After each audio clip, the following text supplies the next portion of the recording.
Kanina ngayon din iyon sa din sa Hebron na imong gibasa kadaniha. Magaduol sa katilingban sa mga panganay kan sa mga ngalan na isulat sa talaan dito sa langit o sa usa ka maghuhukom nga mao ang Dios sa tanan o ngadto sa mga espiritu sa mga tawo matarong nga nangahimong hingpit o kang Hesus ang tigpatiliwala sa usa ka bag-ong pakigsaad o diya wa may Maria lagi gyapon Hesus man gyud ang gisgutan so may hapon kana lang okay lang salamat kayo. Salamat bro, muundang na lang ko nimo nga tubang kay mudako ang silot sa Ginoo nimo nga. Si Santa Maria di kini mo padangpon ang tao sa iyaha. Ang imo pagsupak sa paghangyo sa panabang ni Santa Maria sama ra nga mayon ka nga ayaw mo dangop anak niya.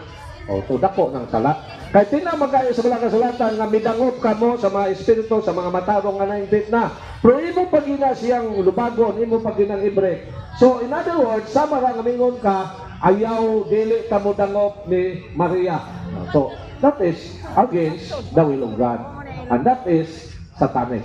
So, nakiputa na bro? Buhali ka o 10 minutes. Oh, sige. Ano pa iputa na lain? No?